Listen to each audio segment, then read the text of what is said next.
Okay, I think the participants kind of slowed down a little, so I'm going to go ahead and get it started.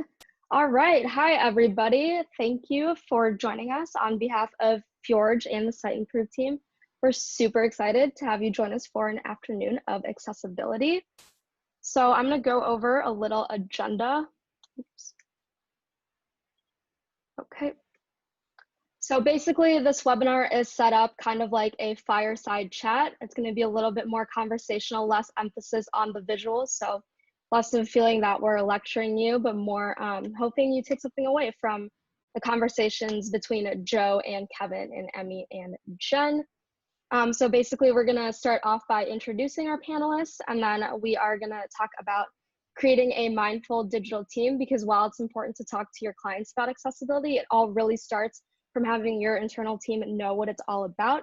And then we're going to talk about how to understand accessibility and how it helps businesses. So kind of diving into some business use cases, and then understanding the road to accessibility. Site Improve has a really cool accessibility roadmap that we will be looking at, and then learning from our tech team. And then eventually that'll lead into our Q&A featuring our lead of quality assurance, Jen, and then we have our front-end developer, Emmy. So they are a bit more on the technical side, and they know a lot about accessibility. So if you have any technical questions, feel free to use the little chat button in Zoom to ask any questions, and I will kind of be moderating that and reading those as those come in, and we will answer them throughout the presentation, and then if they don't get answered, then during the QA. And then we also have a few additional resources. So we have our guide to creating an accessible digital space, and Site Improve has an ebook called Drive ROI with Accessibility, and I will be emailing that to all of you after this webinar, as well as a copy of the webinar. It's being recorded. So without further ado, let's jump into it and meet our panelists. Joe, kick it off. All right. Welcome, everybody. Hopefully some of you already know who I am, but I am the Director of Business Development at Fjorge, been doing this for 8 years. My accessibility journey, I looked this up the other day, started in the fall of 2015 when I got a call from a company by the name of Site Improve. And they said they wanted our team to build their new website that they had designed. And I was, maybe had heard that term once before. What accessibility was. And so as we moved along, they promised to teach us everything they knew about accessibility so that we could build their website. And we did that. We had a successful project. It was great. We learned a ton, and we catapulted that into being local experts, as well as partnering with Site Improve on many projects over the years. So that's a little bit of background about me. I'll pass it on to Kevin. Hey, everybody. I'm Kevin Ryberg. I'm accessibility consultant at Site Improve. My journey started, well, I made the switch into the tech world in about 2000 after doing a bunch of various careers, and then worked in medical research and higher education on the website of things for a number of years. Started working in accessibility full-time after quite a bit of exposure to it in that university setting. Been with Site Improve for 7 years in a consulting role. So got a pretty good depth of knowledge, real involved in the accessibility industry itself, whether it's working with the federal government or the UN or the W3C. A lot of knowledge sharing goes on in those areas, and hopefully I can share some of that with you guys today.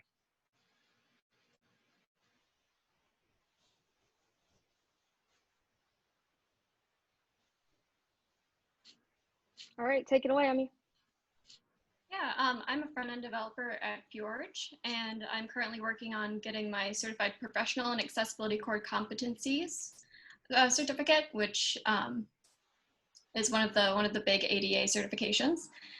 And I think that's about all I have to say. On to you, Jen. Hi, I'm Jen. I'm Quality Assurance Lead at Fjorge. I've worked on several different kinds of projects that had different accessibility needs. One was a large university library, trying to retrofit that to be accessible. Another one was a Fortune 500 company, insurance company, dealing with some of their things so that it's accessible for people wanting to join their team. And I've learned so much, and I've learned enough to know that there's a ton still to learn. I know now how wide this topic is. So Awesome. So now we are going to take it to creating a digital or a mindful digital team.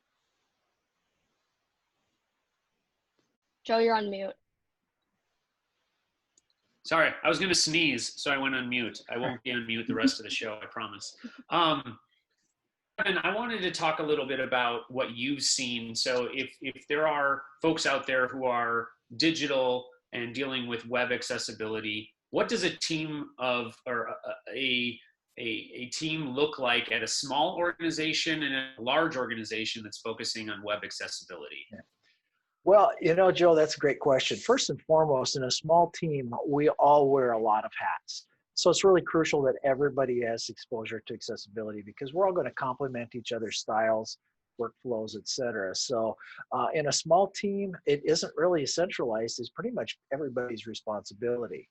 Now, working with agencies, we could have everybody from the owner to the chief marketing officer to their head developer and designer that have different areas that they can excel in within accessibility. And that's one of the things that we like to do is really help understand what your role may be and how your role affects the accessibility of the product that you're building.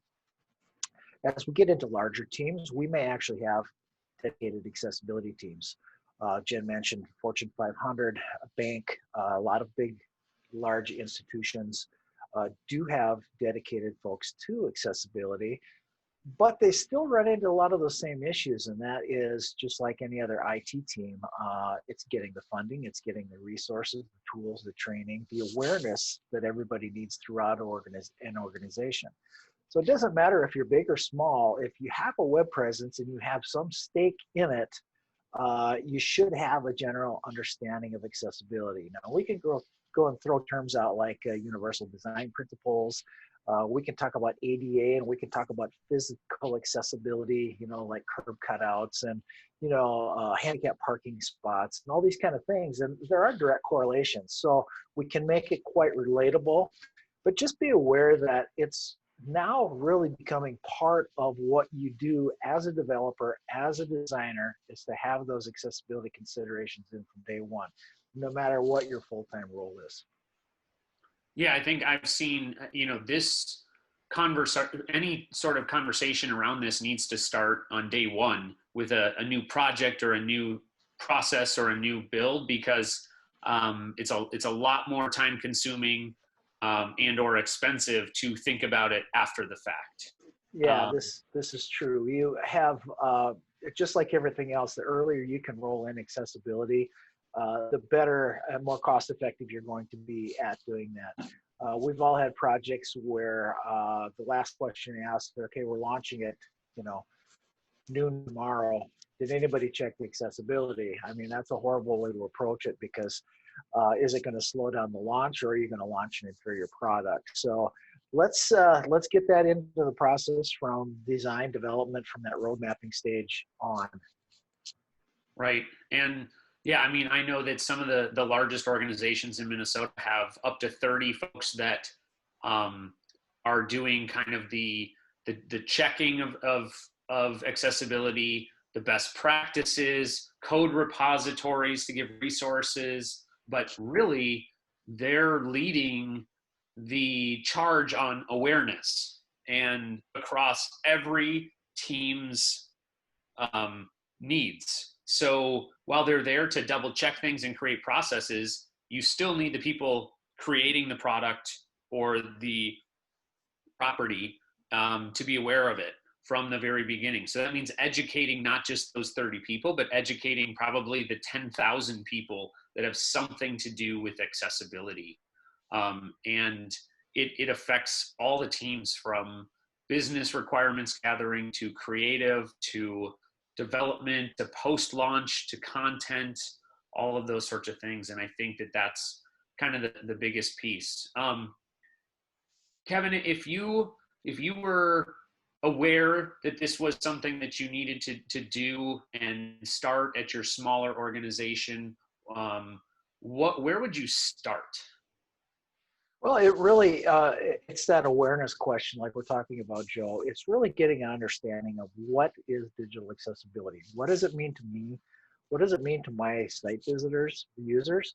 If I'm an agency, how many of my staff have had exposure? Did anybody learn in their college courses? Did they learn about digital accessibility?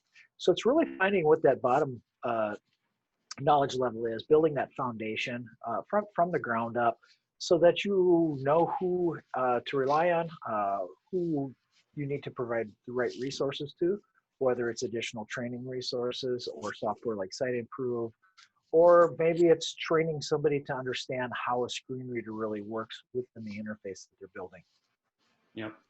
And I have experience firsthand, in the sales environment of selling a project to other organizations, and including accessibility as an option, as something to meet and something that causes an expense on a project. And I think the phase one for me was feeling really confident that it was a value add to that project and not just an expense that had to be assumed. If I was competing against an organization that didn't include that, I needed to explain why that added value to that proposal. And so as we likely have a number of agency folks on the call here today, it really does start with the business development or account team offering that service, so that you're not caught down the road being, oh, we do need to meet accessibility. That'll be another X thousands of dollars. And it really does start with that team if that's the kind of setup that you have and you're doing work for other clients. Yeah, that's a great point. And at one point, I would say that by offering that type of service, it was a differentiator for an agency. It's getting to be standard practice more and more. And I think now lack of accessibility capabilities within an agency or within a team is going to be the differentiator. You're going to, eliminate yourself from the competition because you're not offering that crucial service as part of the overall product offering. Right. And I look at it at very similar to the same thing that happened with responsive design and development. 6 or 8 years ago, we might have been in a situation where the majority of agencies and creative folks at organizations that have that capacity would know that you should do responsive design for your own site or your client's website. And if you didn't offer that, you were well behind the game. And now we come into a world that's 6 or 8 years later, and I would have to imagine that even if we didn't mention that a site was going to be responsive in a proposal of ours, that people would have an expectation that that was included. Because that's just the way that this works. And I see that happening with accessibility, which the good news is that makes it quite a bit more documented, as well as a lot more tools or things that are pre-built that have this in mind, whether that be plugins for a CMS or a platform with this in mind, or simply Googling for results. All of those resources are becoming more and more readily available to kind of pick this up quickly. Would you agree? I would agree, and that gives me an opportunity to kind of go off on a little story, but I would say that transition to responsive website design probably was one of the best things that ever happened to accessibility. And why, are you asking? Because when we took a mobile-first approach on this responsive design aspect, we really started to eliminate all the clutter. We started to eliminate all the garbage. Really, let's get down to basics, because from a mobile user's perspective, I don't need all this extra stuff. And what's happened then is, first of all, timely enough, HTML5 with the semantic markup capabilities was helpful. But by eliminating all of the extra nonsense that wasn't needed and really focusing on delivering the core need of that site in that mobile response, that mobile view, trouble there. we took care of a lot of those extra problems that didn't need to carry forward. We have cleaner, more efficient coding. It's a lighter loading page, things like that. All those responsive functions that we built in really improved and advanced accessibility tremendously. Here's a question about having a team. Do you have to have somebody on your team that knows how to use a screen reader? Not necessarily. Not necessarily. There's plenty of tools out there. There's extensions. There's different things like that you know, are tools that are available. I mean, every carpenter has a large number of tools in their toolbox. Developers are the same. We all find what we're comfortable with and what is, you know, what's doing the job that we need it to do. Now, obviously, having the ability to operate a screen reader is very important, and it can be very valuable. It's not crucial, but if you're going to focus on a screen reader, it probably wouldn't hurt to focus on getting results from a screen reader user who relies on it every day, a native user, a person with a disability that has to utilize that, because you're going to get better results. You're going to get not only the accessibility feedback, but the usability feedback of what's happening on that page. So while I can hack my way through a site with a screen reader and I can navigate from page to page, my feedback is not going to be nearly as helpful or valuable as somebody who relies on that screen reader day in and day out.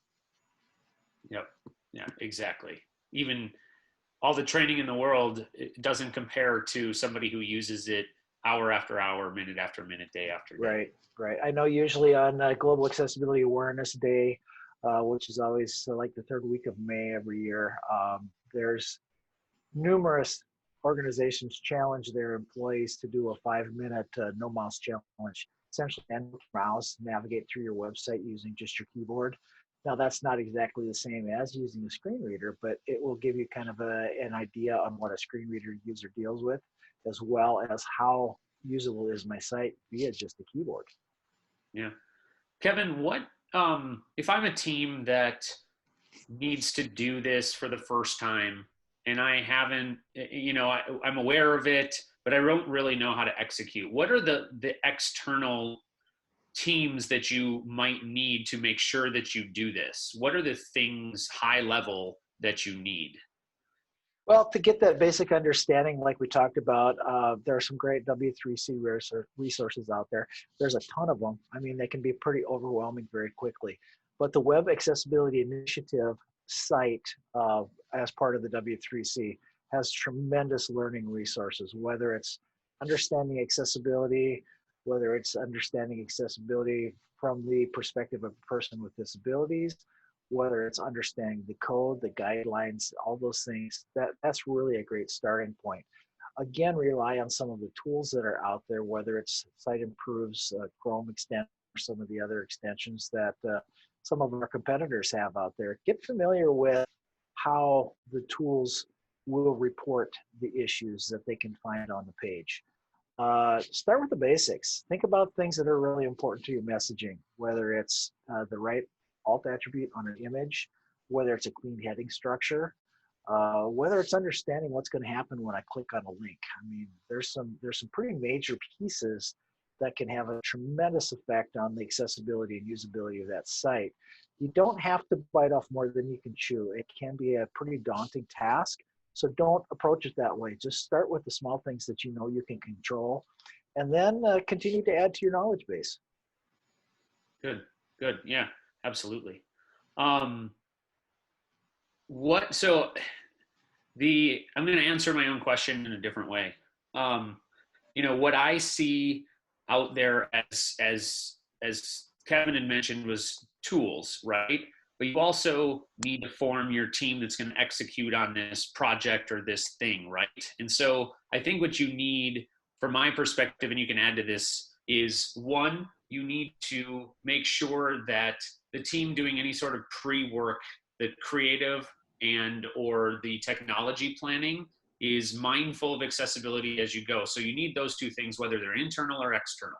Then you need a developer with experience in meeting these standards to get you off the ground and going. And then you need those, you may need an external team to do manual testing, as we're talking about, right? So you have the automated testing, which it would be like a tool, like the site improve tool.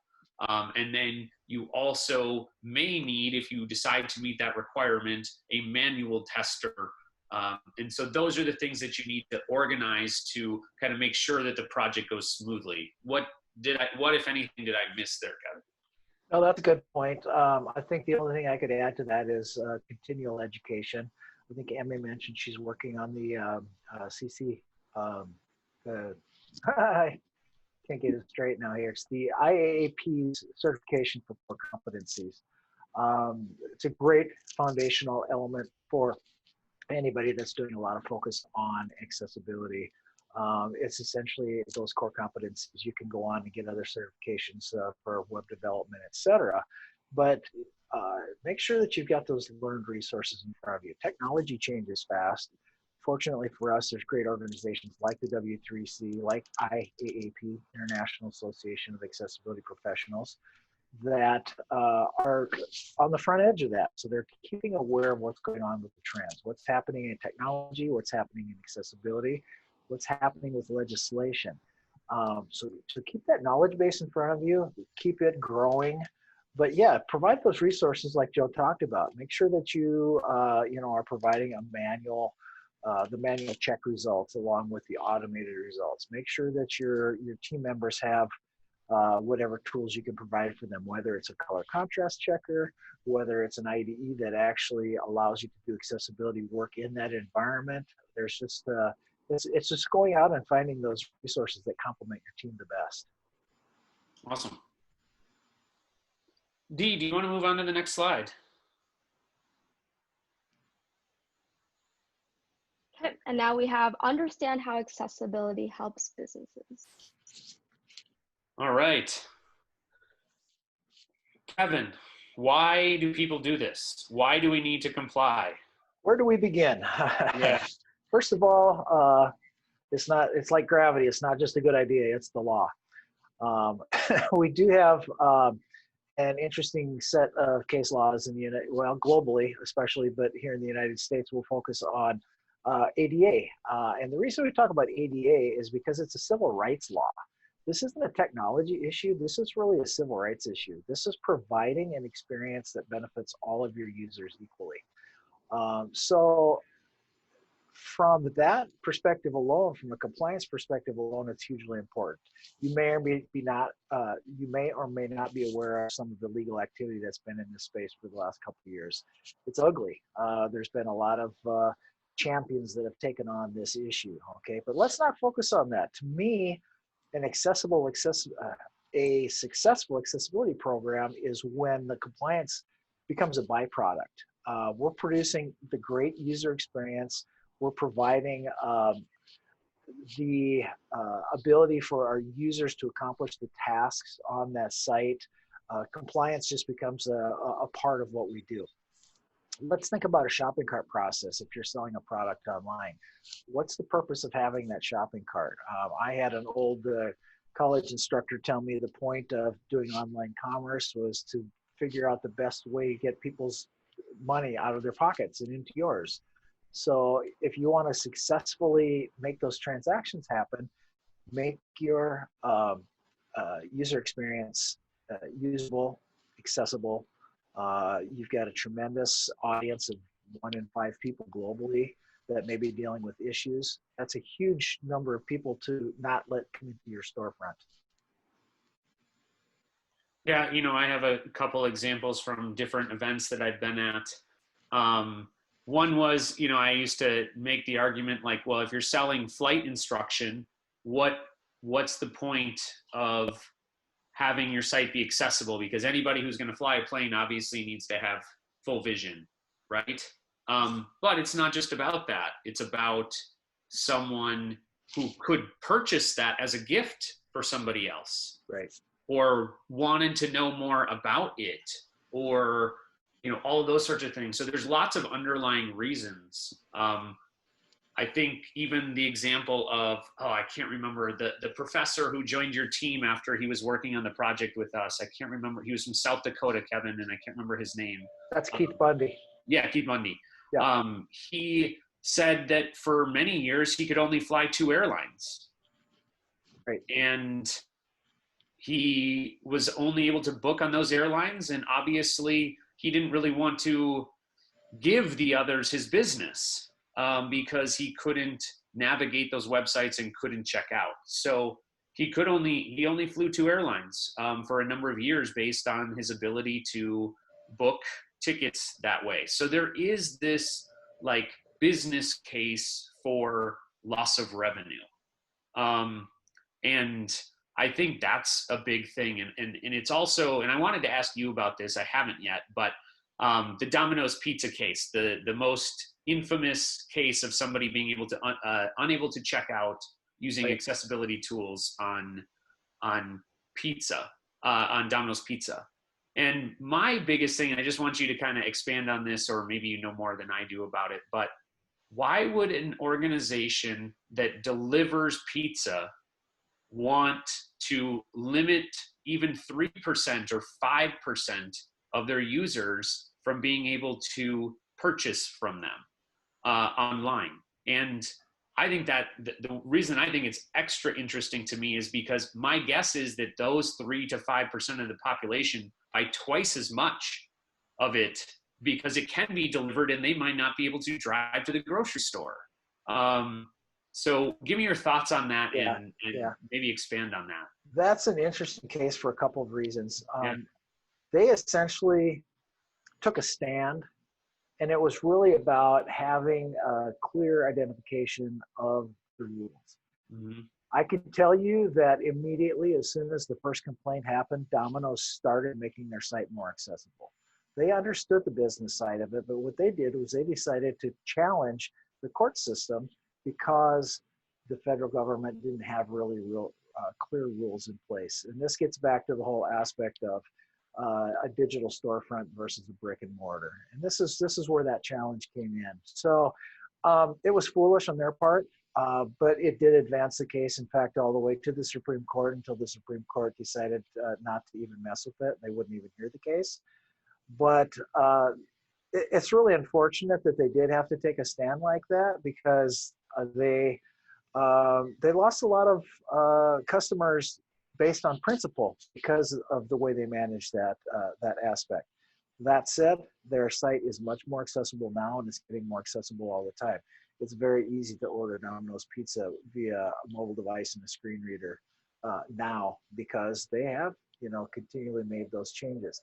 It's unfortunate those kind of things happen, but from their perspective, they were trying to advance the industry by getting a clear guidance into place. It's that's a fairly easy one to go through and determine. There's some other ones that are even more tricky, and that's when we start to get into some of the educational resources like edX, which is Harvard and MIT, University of California, Berkeley, and some other large institutions that have a lot of free resources online that actually had to go away because they were not accessible. So instead of providing free educational resources to the world, they actually had to eliminate them because of complaints on accessibility. So we're advancing the industry. I don't like the legal aspect of it. I like the fact that we're doing it for the right reasons. Just like the reason we're having this conversation today, Joe.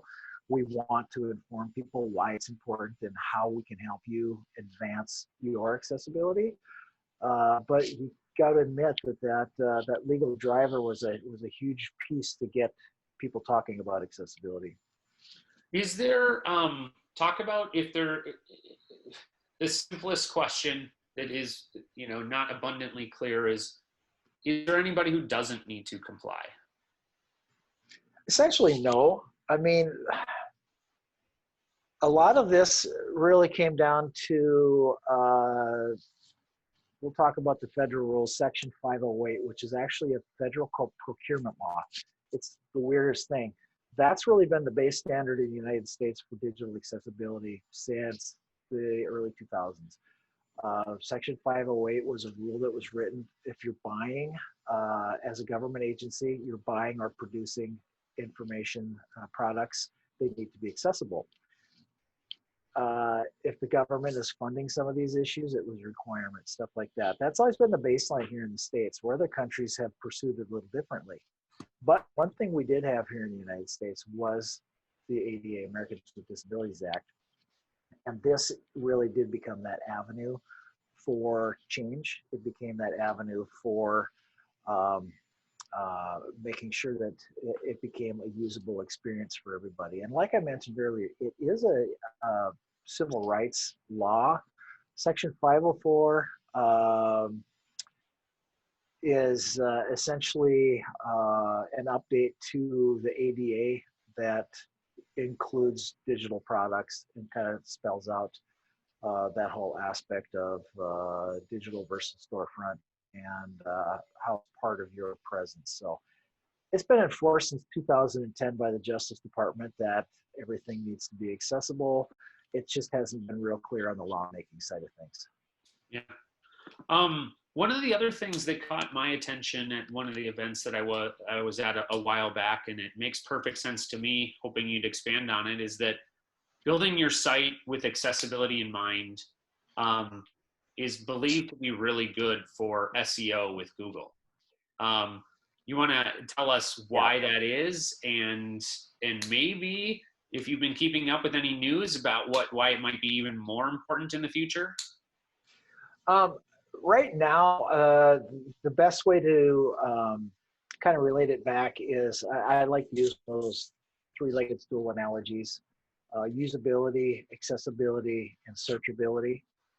They all really are related strongly to one another. Some specific examples in the accessibility world where SEO is helpful is that heading structure that we talked about. If you have a very well organized page that you're using good, clear semantic structure, that's all searchable information, and that all is A, usable by screen readers, and B, search engine friendly. Okay, it can help prioritize that information based off of that heading structure. Little things like alt attributes on images, that's searchable, scannable information. So what we're doing is we're looking for those little pieces to organically improve that search engine experience. We're giving the search engine more relevant information to look for and associate back with your site, with your pages. Yeah, I think it makes sense. The way that I've heard it described, and it makes sense to me, is that the way that a screen reader crawls a website is the same way that a Google bot would crawl your website. Yeah. And we've used that analogy many, many times, that Google is your largest blind user. So yeah, a search engine bot reads the code much in the same way that a screen reader does, which is again like how our automated tools scanning as well, scanning and analyzing that information. So when you understand that underlying code is really what's important, that actually also helps you understand why some of the tools that are out there for accessibility are not valuable, because they're not approaching that underlying code issue. We're not gonna, that's not part of the conversation today, but just be aware that that semantic HTML, where the tags mean something, is great for your search engines. It's great for accessibility and assistive technology. All of those things are beneficial for all of your users. The other example that I've heard, or I've gotten from my perspective, that surprised me in the last year was that I've had a couple of clients that we've worked with that are building more of like an internal application that would be for, let's say, a large client. Like, let's say I am a vendor for a large bank in Minnesota. Mm-hmm. This large bank is now requiring the vendors to create tools that are accessible for their employees. So this is not just for public facing things anymore. There is a business case to keep your largest client, might be to make sure that the tool that your client interacts with that's digital is accessible for all of their team members. Have you guys seen some of that as well on your end? Yeah, definitely a move. There are those requirements under Section 508 where they've kind of classified which areas of a business need to be accessible. I mean, prioritized accessible. A big part of that is some of the internal systems that are used, whether it's an HR system, for your benefits, things like that. How do I sign up for my PTO days? How do I go out and find my PDF of my pay stub? Things like that all need to be accessible, as well as training materials that you provide to your staff, things like that. So yeah, we're seeing that as a requirement. We're also seeing that as a requirement that any tools that you provide for sale, whether it's a government agency or not, they're requiring that if you're generating anything that may be accessible by that website, let's say that you have a plugin, for example, maybe a calculator tool that's a plugin to your website, that plugin needs to be accessible as well, and you are responsible because it's being represented by you and your site. So we can start to talk about third-party plugins. We can start to talk about internal systems that are HR-based, finance-based, whatever the case may be. Yeah, there's a huge argument for all of those pieces. We have a couple different aspects of employees. We have an aging employee population where they may be relying on more assistive technology than we realize as we age. Things like glasses, like hearing aids, even limited mobility with things like early onset Parkinson's.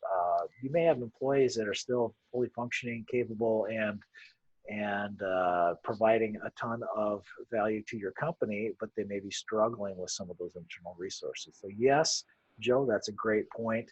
It goes well beyond what's public facing. It is also how it affects your employees. It is also, it affects the product that you're selling to another business. Great. Do you want to move on to the next slide? All right, I knew we were going to sit here for a while. And I hope that people can see this as well. I'd love to hear, so this is the Site Improve Accessibility Roadmap. Kevin, you want to give an overview of what it is, and then we can kind of start to go through it? Yeah, I'm happy to. This is just, it's kind of our roadmap, major steps. Now, believe me, it's much more complicated than this. I've got spreadsheet after spreadsheet that has a lot of details for each of these sections, but that's not what the focus is. The focus is find a company like Fjord, find a company like Site Improve that can help you with your accessibility journey. And that means giving you these checkpoints, giving you a place to start. Think about, what is the problem? Who do we need to talk to within the organization to get that support? Let's set a baseline, let's set goals and timelines. Let's create action plans. I mean, it's essentially project management for accessibility and how we roll that in. Now, I could go into quite a bit of depth, I guess, on each of these points as well. That's not what we're here to do today. What we're here to do is stress the fact that there is a process that you can follow. This process should be part of the cultural shift that you're making within your organization to include accessibility. We don't want you to think of this as, okay, we've got 3 months to make the site accessible, and then we're going to go put out the next flyer. This really needs to be that cultural shift so that accessibility is part of what you do. I hear people all the time in the professional tech world that say accessibility is becoming your newest job requirement. And so there is an emphasis, but the problem with that emphasis is we can tell you all day long, you need to do this, but if we don't give you guidance on how to do it and how to do it successfully, you're not going to have a good project.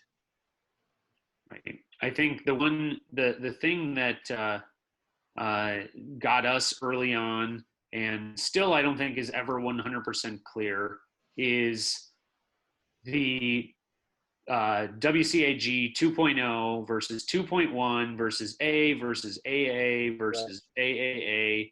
What do I promise my stakeholders I'm going to do? What do I do? I think we overcomplicate some of these questions, Joe. It doesn't need to be that difficult. First and foremost, there's basically a global standard that seems to be the standard that everybody works with, whether it's what's been adopted by the federal government with Section 508, whether it's in the EU, whether it's AODA in Canada, striving for WCAG 2.0 A and AA compliance seems to be the gold standard. It seems to be the baseline for compliance for understanding those guidelines. Now we can go into 2.1, which is essentially an update to those guidelines. It just, all they are is tech updates, but it's a lot of kind of manual things to consider right now. It may be things that are dealing with low vision. It may be dealing with things that are more mobile based.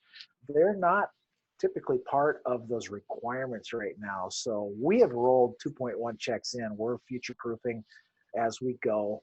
But focus, if you need a starting point so that you're not confused, work on level A and AA guidelines for the WCAG 2.0 and not 2.1. 2.1 will come soon enough. That's an easy way to think about it. We don't need to complicate it beyond that. You're going to have a lot of issues that are going to be more serious questions once you start digging in and getting going. What can be automated? What needs to be done manually? You know, this is working the way I intend it. How do I read the guideline so that it, you know, that I'm adhering to the rules, but yet I know it's working the way I want it to. Some of those interpretations become more of an issue than understanding what that compliance level may need to be. Right. Yeah. I think, you know, what is your take on some things better than nothing, right? Like moving towards a goal is always better than doing nothing. And so, you know, if you've already got a property that's out there that hadn't had accessibility as a thought, you can work on different things first, or you can always look into the different errors that a tool shows you and figure out the ones that you can, you know, eliminate a lot with a little bit of work, or even some without technical resources, right? Like alt tags, if you have a place to put them and you just don't have them. Where are some places that projects or teams can get started with kind of low-hanging fruit to start to learn about it, to where eventually you can figure out those really tough tasks to meet the AA requirement? Yeah, that's a great question.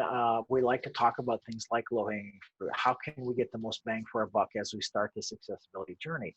First and foremost, let's think about what's in our templates. How are those templates constructed, and how many things can we fix in a template file?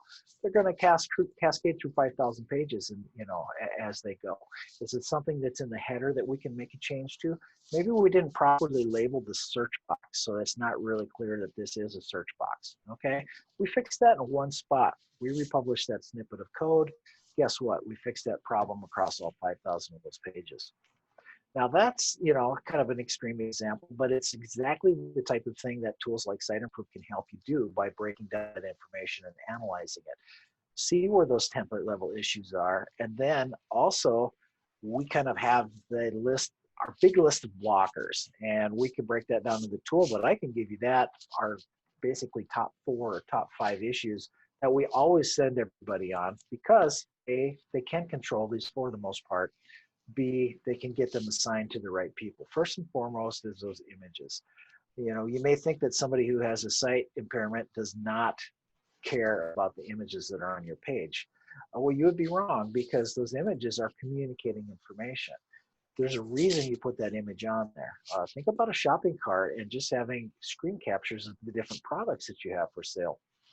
If you don't have a clear description of what that product is, you're going to lose that sale. If you are able to describe, let's use a garment, for example. Let's take a hoodie. We all like hoodies. If you're not able to describe that it's a gray hoodie in, you know, size medium through extra large, you know, that has this logo on the front, or whatever the case may be, if you don't have that kind of information, and somebody just says, well, they're selling hoodies, but I don't know anything about it, they're not going to want to buy it. You want to entice them into purchasing that product, okay? So think about those images and think about what information that you can provide value with via that alt attribute. Again, searchable information. The second area is that heading structure. I harp on headings all the time, but it's probably the simplest way to make your pages easily navigable by search engines, as well as think about people with dyslexia. that may have trouble reading big chunks of information. If you use a good clean heading structure and break that information down, it makes it visually scannable as well.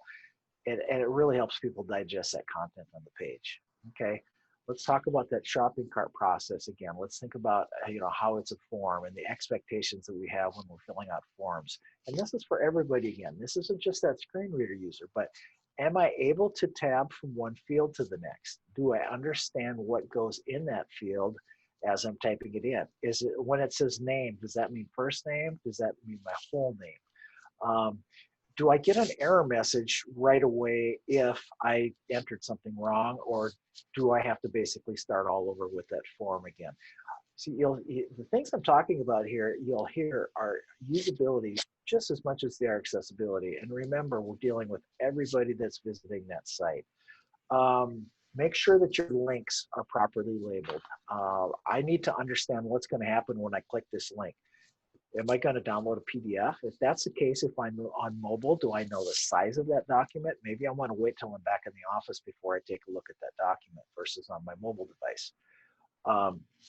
Am I going to leave the site and go to another site where I lose my orientation and lose my capability to navigate through? Or is it keeping me on the same site? I mean, little things like that go a huge distance, a long ways towards making a site more accessible and usable. Those are like really good starting places. And also one last one I always throw in when we talk about links is let's figure out a skip link. Let's get our users right down to the meat of the page. Let's get them onto that main content. Let's get them down to that main header. Let's get past that navigation, that beautiful mega menu with 6 drop downs and 11 to 12 links in each drop down that I would have to tab through every single link if I don't have a skip link available. So those are, to us, considered those low-hanging fruit, those areas where you can make a huge difference in a hurry. Then we start talking about things like multimedia. We start talking about things like, some of that behind the scenes complex coding for interactions with apps, things like that. Got it. Cool. Dee, how are we doing on time? One thing with these webinars is I'm not keeping a screenshot of the timeline that we promised. We have 1 more minute for this, so I'm just going to go ahead and move it Awesome. to next slide, which is learn from our technology team. Awesome. So Dee, I imagine you and we want as many questions from folks in the audience for Kevin, myself, Jen, and Emmy. I don't know if you want to kick off with some that have been written yet. I don't know if I can see those, or if you have, I know we have a couple canned tickets kind of started. So do you want to take off and start asking some questions? Yeah, so basically kind of going off of what Kevin said about keeping different things in mind. When you run a site improve and you get like 18 errors, does that mean I kept accessibility in mind or not? Okay, describe those 18 errors. Is that like on a page I've got 18 errors, or does that mean, where are we going with this? Yeah, so let's say let's say, Kevin, we're looking at a homepage. Okay. A decent sized homepage of an organization. And there's the free Site Improve 1-page scanner that you can download in any Chrome browser, just for everybody out there who doesn't know that. So if you see 18 issues, is that a good or bad thing, is what you're asking? Yeah, exactly. Well, it depends on what those issues are, really. Right. If it's those issues that are those major blockers that we were just talking about, like, poor heading structure, empty headings. It's like a road sign with no sign on top. I know I'm supposed to do something here, but I don't know what. If we don't make that, process easy to use, then yeah, they are major problems. If they're things like maybe you just barely missed a color contrast ratio, so it's pretty close, that's maybe a little less of an issue. If you have things like I'm going to talk code here for a minute, guys, but let's say that you have divs that have the same IDs. That can be problematic for a screen reader user. Is it a make or break thing? Not necessarily, but those are the type of issues that we're going to see come up in these reports. And then you have to decide how to prioritize working on them. But keep in mind what those major blockers are, which are a lot of times content-based. they may be the things that you'll want to tackle first. But if I see a page with 18 issues, to me that says that page isn't too terrible bad, that it's probably, for the most part, structured pretty well.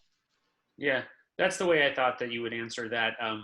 It just means that if you run those checkers and you see some errors, it doesn't necessarily mean that there wasn't attention paid to it. Now, Right. I can also tell you that when I know, very little on how to investigate this, but when you go in and you see something like there's 27 missing alt attributes, you know that that's low-hanging fruit and that accessibility probably wasn't paid much attention to.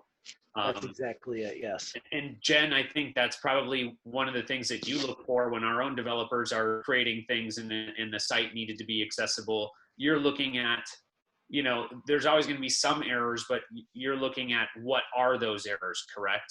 What do you look for first? Alts for images are big. Skip links are big, especially if you are insistent on having a large main menu. You need a way to get past that.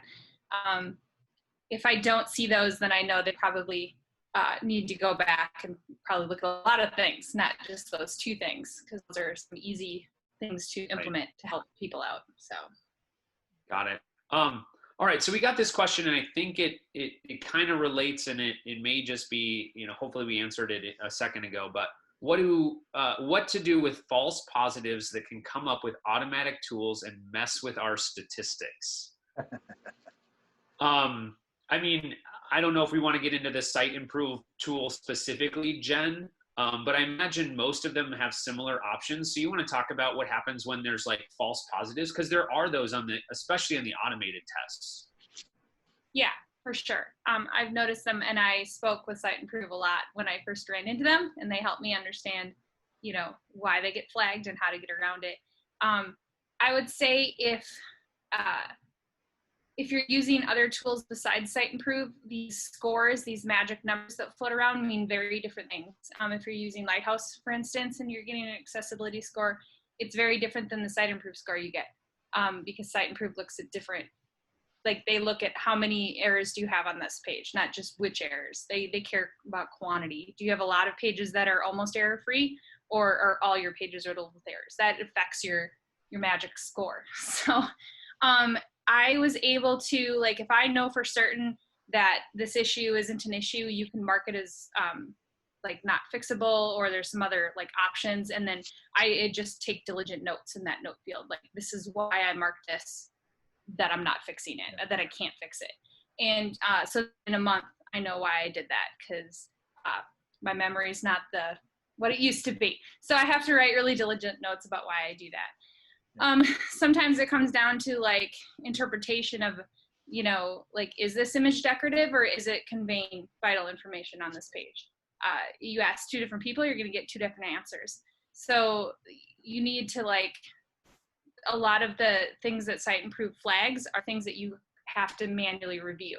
So it's not that you're manually testing it, but you have to look at it as a human being and go, I can't have all my alt tags just say an image. That's not helpful. So if you feel like an issue is handled, at least I know Site Improve allows you to mark that as such, and it will be reflected in the report. Got it. That was a long-winded answer. I apologize. I can build on that as well. Yeah. So Jen, let's just take your long-winded answer and make it even more long-winded. There's All a couple right. things. There's a couple things going on here. You already mentioned it, but we do flag a lot of things as review items, and it's very clear to note that some folks have always considered these false positives because they have to make a decision. This is really an efficiency for the tool, so that you still have to go and find those issues. Okay, that's one thing to keep in mind. Second thing to keep in mind is all of these tools are proprietary, so we all write our own checks, and we all are looking at things in similar ways or completely differently. Now, the good news here is Site Improve is a member of a W3C group called the Automated Conformance Testing Rules Working Group. What that means is the W3C is currently writing standardized checks for all automated testing tools to be used in the future. We are very close to implementing that first group of around 70 checks. I think there's 55 right now. When we roll out, there's supposed to be just over 70 checks. And those will be standard checks that exactly are used by every testing engine, whether it's Lighthouse, DQ, Axe, Level Access, whoever else is in this space. If they're providing automated accessibility checking, there should be a standard so that you can say, hey, everybody agrees that this ARIA labeling is done in the improper way. It doesn't have the right state, or whatever the case may be. So that's going to make our lives a lot easier, yours and ours. There will be some consistency for those tools. So that's really good news for the industry as a whole.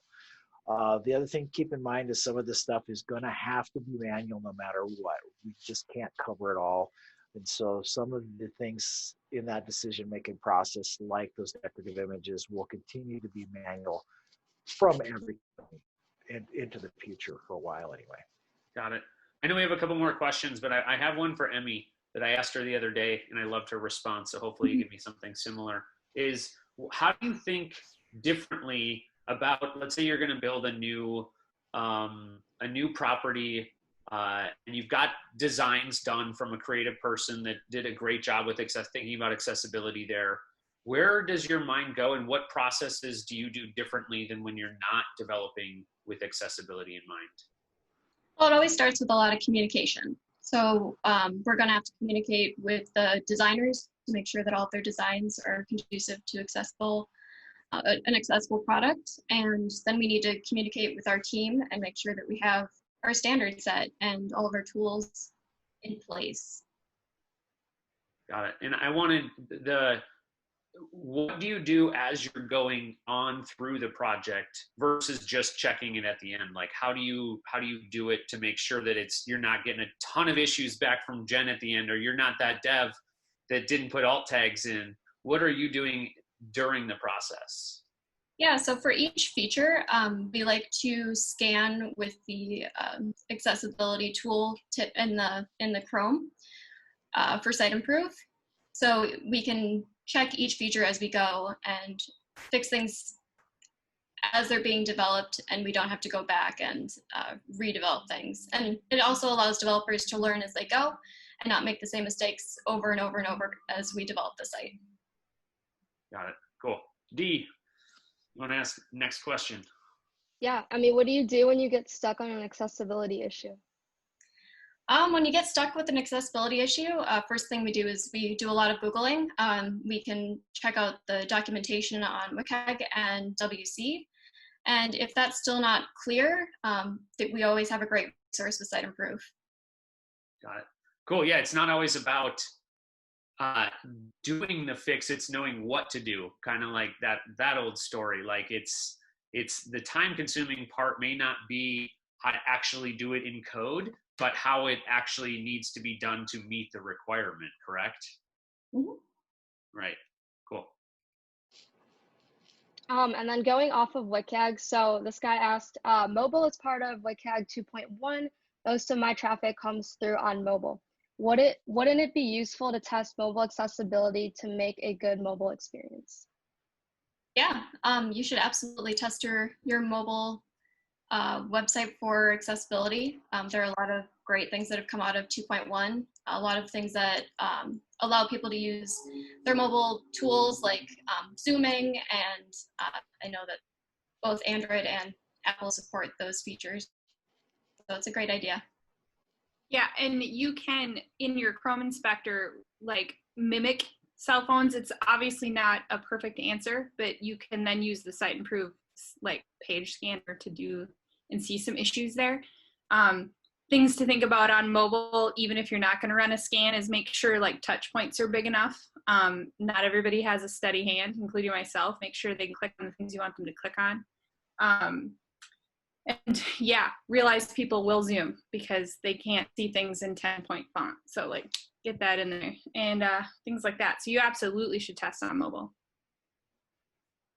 I have one. Jen, we've experienced this together. What is it like to get manual testing results versus automated testing results for the first time? What should you expect when you're really good at using the Site Improve tool, getting 90s and higher on sites, and then getting manual testing results from SiteImprove or another vendor? What's it like? It's very humbling. Yeah, so I expect to get a lot. So like I said, an image can mean two things to two people. Everyone uses assistive technology differently. So one person might use a screen reader one way and another person might use it another way. So you get a lot of really valuable feedback from manual testing. Like one tester might tell you, I feel like this label isn't descriptive enough, whereas everyone else was like, it's fine. You know, and so you get a lot of really critical feedback from people that use this technology every single day. It's great to be able to get manual testing from people that natively use the assistive technology a lot and not just people that know how to turn it on and tab through a page, because that's about my skill level. And it really taught me a lot to keep, so when I'm developing, I have all of that stuff in my mind. Next time around, the next project I do, I'm thinking of that, like, oh, this should be more descriptive. This should do this. And then I also learned that voiceover on iOS is its own beast to get around. And to keep that in mind, that an Android and an Apple device do not work the same with their accessibility tools, and to just keep it in mind. It's not that I couldn't get around voiceover, but like if you're using SVG images on iOS, you need to tell, I'm sorry, I got Cody there. You have to tell the phone that that's an image. It doesn't recognize it as an image. And so like just little things like that. Google can be your best friend when you're running into issues like that, but just know that those are very different areas than just a browser on your computer screen. Right. Yeah. It's very humbling to get that feedback, but it makes it easier and easier. But I think the key message for all of you out there managing projects or setting expectations for other folks, if you are going to get manual testing feedback for the first time, plan for way more time on the project than you initially planned, would be my experience, right? And but as you get that feedback once, twice more, then you're going to be developing with those things in mind, and then the manual feedback testing comes back smaller and smaller and smaller each time. So we learned that the hard way. Okay, and then do you have some tips for cross screen reader compatibility issue detection? Some screen readers that do not behave in the same way as others. I can talk very little about this. I wish that I had access to JAWS, but I don't. It's a paid screen reader,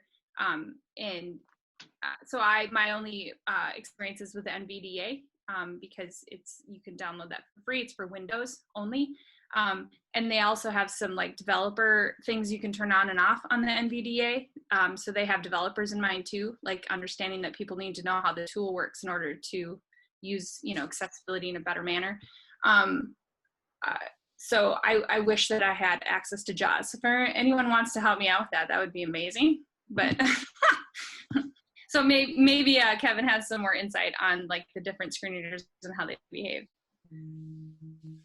We typically test on various platforms. iOS is gonna, the built-in voiceover is gonna act differently than JAWS or NVDA. So what we do is we kind of go through and choose the browser platform combinations that are most widely used and then test off of that. But we will see, and I think you guys have seen in the results, where we are actually flagging browser differences or screen reader differences. One thing that comes to mind on manual testing is sometimes the visual focus is there on Chrome, but it won't be on Firefox, for example, or just that's an example. So what we have to do is we have to try and think about, it's kind of like the old browser wars back in the day. How far back do you test? What version of IE Explorer do you go back to? Find those popular versions and then work within those. But it's okay if things aren't perfect from browser to browser. But if there are major blockers from one to the next, then yeah, that's definitely an area that needs to be adjusted. But when you have experienced people on these different platforms, they know exactly what they're looking for and can point those things out pretty easily. Okay, and then does SiteImprove's tool test for pinch to zoom or links big enough to click on? Also 2D scrolling. No, that's all part of the manual check process right now. The check, those are the types of things that you can't really write an automated check for at this point. Um, so, I mean, the closest right now would be the touch points, but we haven't written any tests on that right now. We're actually doing some other revamps that are pretty major, which you'll see here before too long. But yeah, that actually becomes part of that 2.1, and it also becomes part of that manual check. Kevin, one of the things that we haven't touched on yet that I always like to talk about briefly is the need for accessibility. Accessibility never goes away in your web world. Websites are a living and breathing thing. Yep. How do folks who are responsible for web properties make sure that their site remains compliant, and not just when we launch or when we cross the box and never think about it again? What things do they need to be thinking about there? Well, becomes an ongoing monitoring situation, Joe. As you know, with the site improve tool, we rescan the site every 5 days, or whatever interval is chosen. But default is every 5 days. So then you get a report generated, and you can keep an eye on that site. Now you can actually elevate those reports up to an administrative level, so you got kind of an oversight of all the different properties, or you can actually hone in on a very specific page that you may be responsible for. We had sites, we had users set up that could edit 2 or 3 pages of a university website, and then they could get the report from Site Improve on just those 3 pages. So it really becomes about understanding how the best way is to monitor and then track with reporting. Look at those charts to see where progress has been made. Look for those spikes. All of that type of information is available in a platform like Site Improve.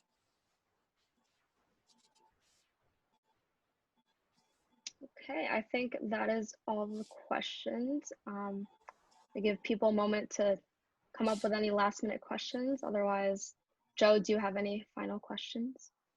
Those are the ones that I had thought of previous to this, but I do want to, hopefully we can get a couple more from the audience.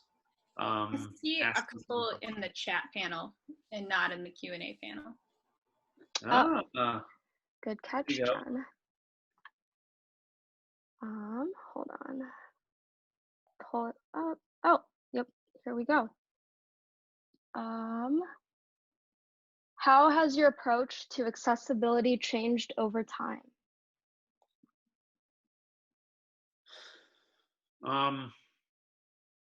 I think, well, I'm going to start just because I'm going to talk about the business portion of it first, and maybe somebody else can answer in more of a technical way. From my initial experience of this is a requirement and people are doing this to avoid getting a demand letter or getting sued. And that was the initial reason that I thought that this all was happening and we needed to meet this requirement. And now, after 5 years, and even myself as very low vision in one of my eyes, I see exactly it's the opposite. That may be the driver for some, or for folks that are uneducated. But I think in our world today, our inclusive environment is more prominent, even in the last few weeks, particularly in Minneapolis, is very eye-opening and needs to be thought of, and it's the right thing to do. There's business reasons for doing this. There are SEO reasons for doing this, all those things that we mentioned earlier. And I'm not so much as like selling it as a feature when we're talking to folks. It's a requirement unless you tell us otherwise, and here's why. And so like that's how I'm able to talk much stronger about it, because it's not just something that is, oh, I have to do it and you're going to have to spend money or time or resources on it. It's something that will improve the business, and there is a clear business case to do it. Jen, I'd love to hear from you on like what technology over the last couple of years you've been dealing with this. Like, how have you thought differently about it from when you first started? I've been kind of dealing with accessibility specifically for about 2 years, so a little bit before I came to Fjorge, but I'm a fierce proponent of having everybody like having access to information. And I feel like by having your site not accessible, you are shutting some doors. And like, it bothered me, to be honest. I feel like everything should be out there for everybody, but that's a whole nother conversation. So, but to me, over time, it's changed for me as a coder, because as I'm developing and as I'm putting an image in, as I'm looking QAing code for people as they're building, it's just a part of my thought process now. And it's so much quicker to develop that way than it is to try to catch it all at the end. And I think when we were speaking yesterday, we had that example of is if you have an old building from 1910, it's going to be pretty difficult to add an elevator at this point.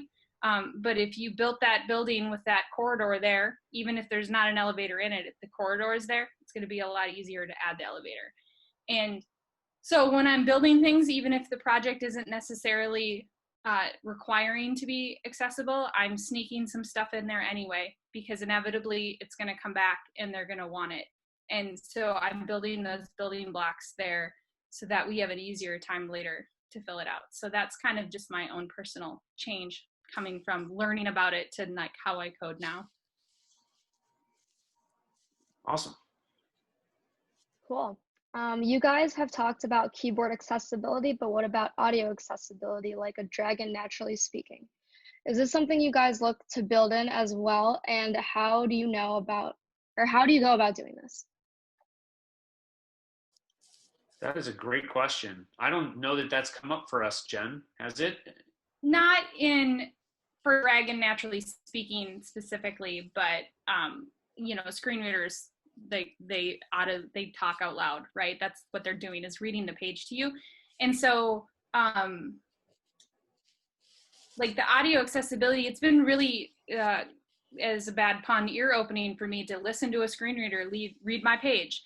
It can be really painful sometimes, and you're like, man, I have got to break up this paragraph. There's no reason for 12 sentences and things like that. So I don't know how Dragon Naturally Speaking would work differently than a screen reader, so I can't speak to that. But I do know, I at least think about how are these 12 sentences going to string together to make sense when a screen reader's saying it out loud, which is where those semantic headings come in so helpfully. Kevin, anything to add? Yeah, just one thing. You'll notice the technology is changing and growing. Office 365 is a perfect example of that. Every release has more accessibility functionality built in. I think now if you can do a PowerPoint over your screen, you can auto caption as you go. We've actually done that at some presentations on sites where the captioning was there. Tools like Dragon Naturally Speaking, we're starting to see less and less refer to that because, you know, Microsoft in the Edge browser has the ability to let your browser speak to you. Office, you know, another example. Apple, Google are all taking this speech technology and improving the quality of that. So I don't think that's necessarily going to be a web page function nearly as much as it's going to be a browser or operating system function that's just coming down the line. Cool. Any tips on maps accessibility, like Leaflet.js and such? Any experience with that, or other things that are more interactive when you're building? Yeah, so I haven't worked directly with Leaflet.js, but the first thing that I would do when looking at a tool like that is do an initial Google. Just do like Leaflet.js and accessibility tools that it comes with. If there is a lot of information there and a lot of support, then I would proceed and maybe try to do an initial implementation of it.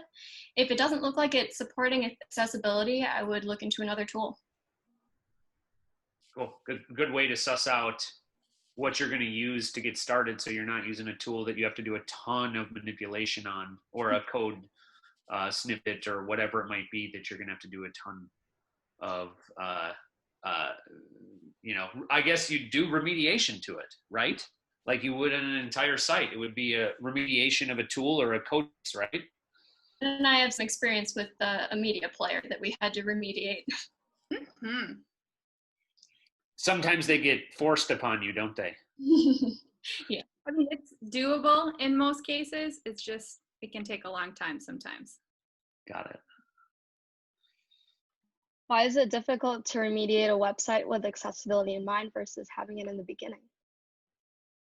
Ooh, yeah. So I guess I'm going to start this like high level, because that's a great question, D. I tell clients when they call me and say, sometimes it's because they got a demand letter. Sometimes it's because they realize they just need to do this. And they say, hey, I've got this. I want to make my current site accessible. And I had not thought about it until this day. So just in gross estimation, what I tell them is that they're likely to spend about 40% of their original build cost to remediate their site. And there likely will still be some things that will not be remediated on that site. But you can still get to a pretty good place.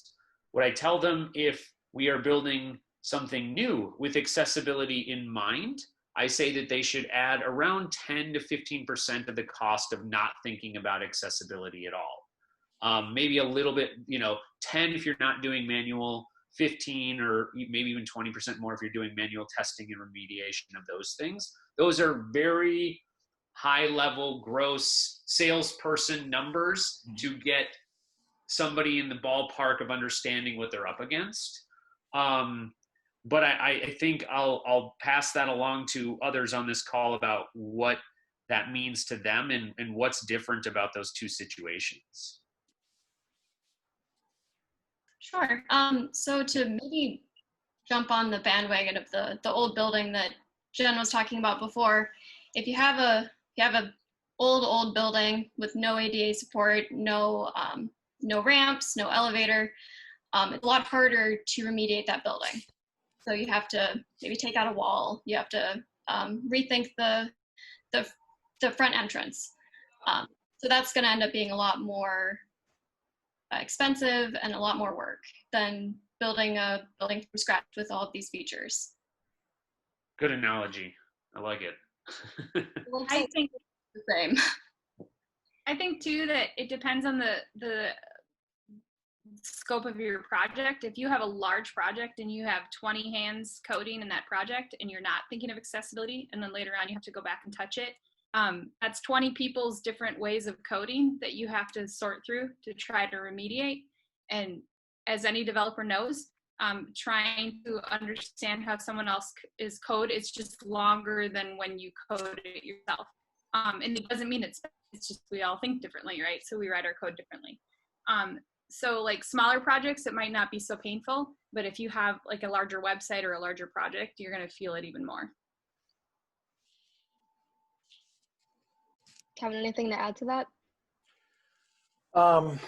You've captured it pretty well. I guess the key here again is starting that process early on.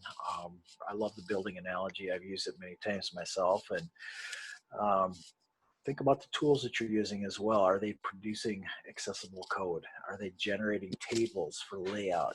Some of the old tools still do a lot of that, and there's still some of that stuff out there. So it may make your job pretty tough if you have to go and play catch up with some of those older tools.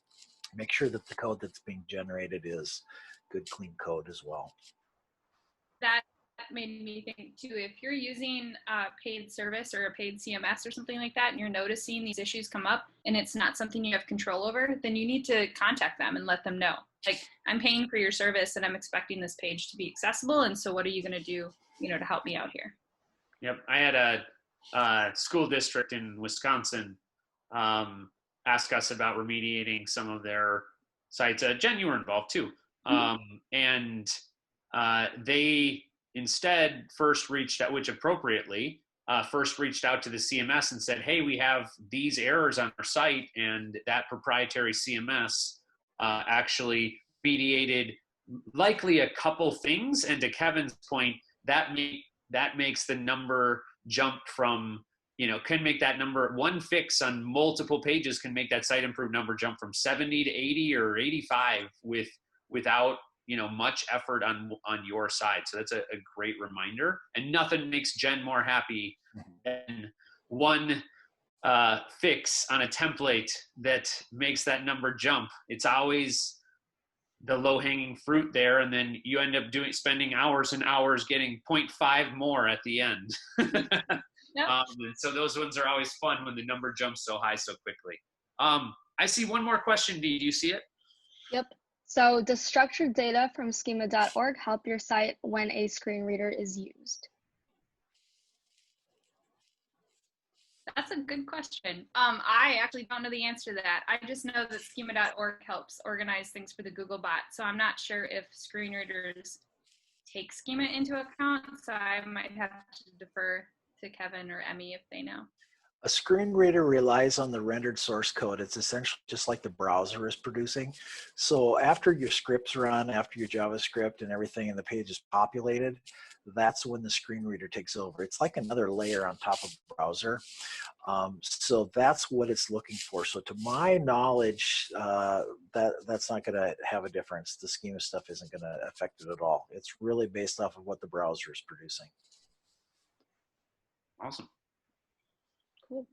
Does anyone have any final questions? Give it a sec. All right. So I guess we're just gonna wrap. Do Joe or Kevin have any closing thoughts? No, I think, Dee, I assume you're getting to this, but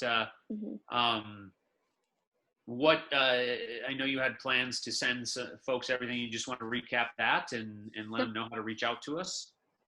Yeah, so thank you everyone for coming to this webinar. I will be sending everyone a link to this webinar again, and then I will also be sending a link to Fjord's guide on a guide to an accessible digital space, as well as Site Improve's ebook, Drive ROI with Accessibility. And if you have any further questions on accessibility, you can reach out to Joe. I will also attach his email address and Kevin's as well if you want to reach out to Team Site Improve. So thank you everybody and have a great afternoon. Thanks all. Thank you to Joe, Emmy, and Kevin, and Jen. Thanks, Steve. Cool.